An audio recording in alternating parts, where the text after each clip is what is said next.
Hello, my name is Joel Wilson, and I am a student at Liberty University Online, and I am excited to present to you my interpersonal communication project, which is my last assignment for Human Services 508, where the professor is the Dr. Matthew DeHaan. So let's get into it. Just exactly what is interpersonal communication? John Stewart defines interpersonal communication as the type of communication that happens when people talk and listen in such a way that maximizes the personal. This is how he defines it in a book called Bridges, Not Walls. He points out in the same book that one of the main features in interpersonal communication is that we enlarge the conversation.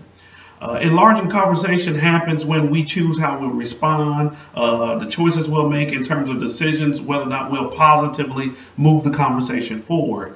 Such questions as, how can I console this individual or make peace, or how can I support them, help to move the conversation forward.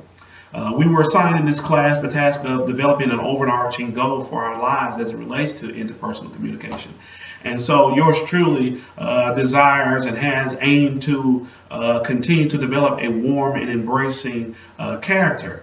I also desire and have worked on effectively communicating with my children in such a way that continues to uplift them and allow them to know Daddy loves them dearly and highly esteems them. I personally desire to continue to work with them in co-labor and helping them to make healthy meanings out of the events that have occurred in their lives. Also, I think that if we'll continue to work together, we'll create an atmosphere that is warm, caring, and conducive to them blossoming into their personal destinies. Last but not least, Jesus said that we were not to forbid the children to come, for such was the kingdom of God. So if I can connect with my children in a healthy way and continue developing that relationship, then I believe that this will continue to spill over into my relationships and communication with people abroad. We were assigned to look at the background and behavioral blends that influences our conversations.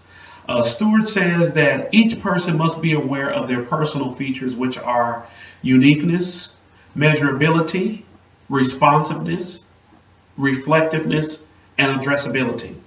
These features influence our decisions to communicate, whether impersonally or interpersonally. Impersonally is kind of on the surface, we don't maximize the person.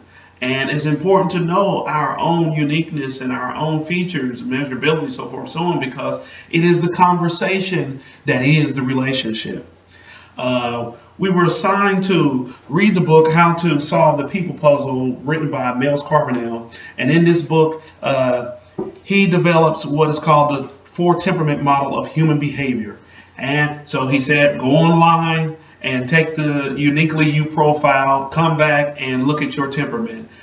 These 4 temperaments break down like this. First, you have the active, outgoing, task-oriented person. Then you have the active, outgoing, people-oriented person. Thirdly, the passive, reserved, people-oriented person. And lastly, the passive, reserved, task-oriented person.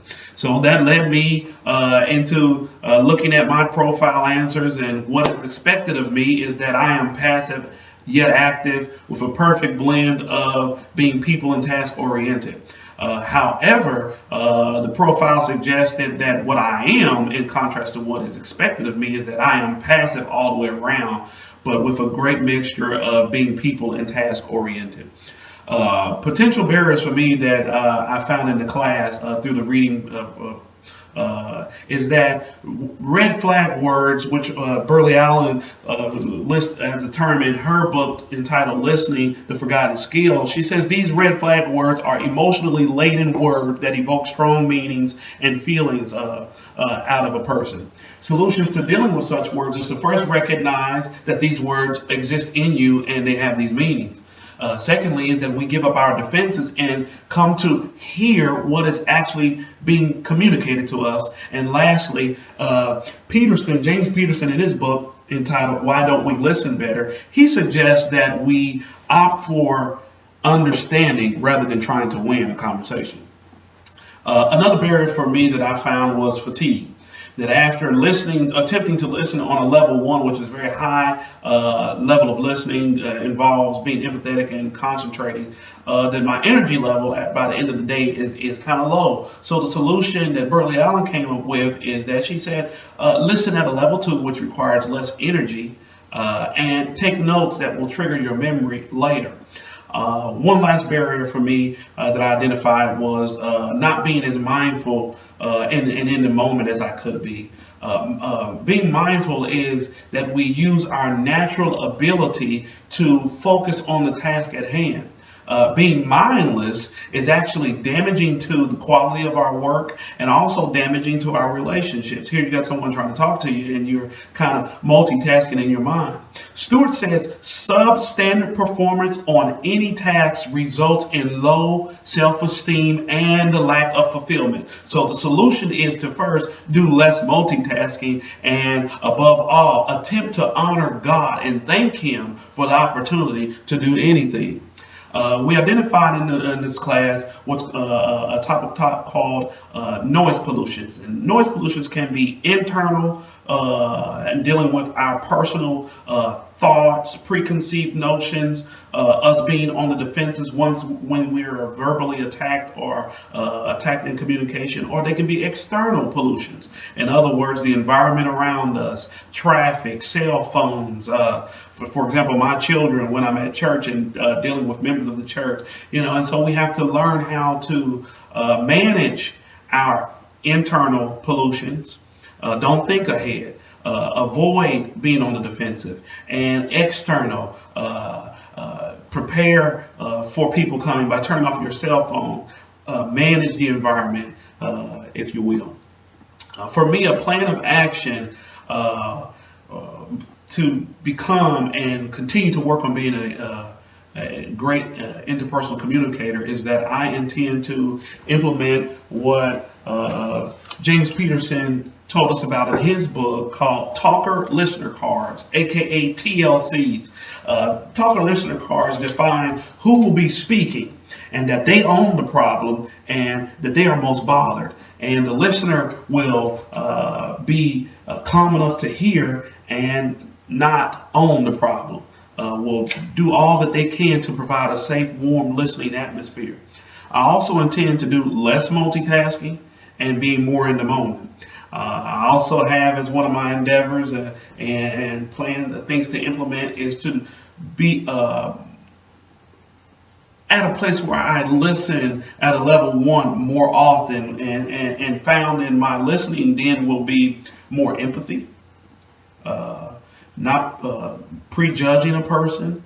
I'll do more pausing, biting my tongue when people are talking, and I'll watch their nonverbal communication as well as my own.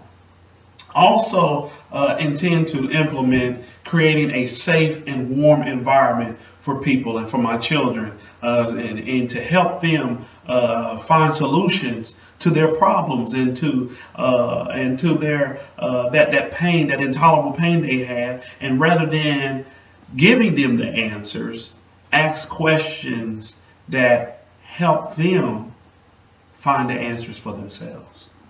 And ultimately, my ultimate goal is to continue to enhance genuineness.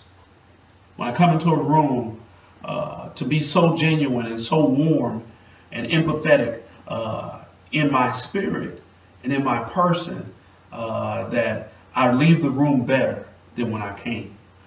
These are essential qualities, Peterson says. Once again, the author of this book says that these are essential to interpersonal communication and being therapeutic in our relationships. Thank you so much for tuning in and listening to me as I share my interpersonal communication. And I pray and hope that you have been blessed by something that has been said in this presentation. God bless.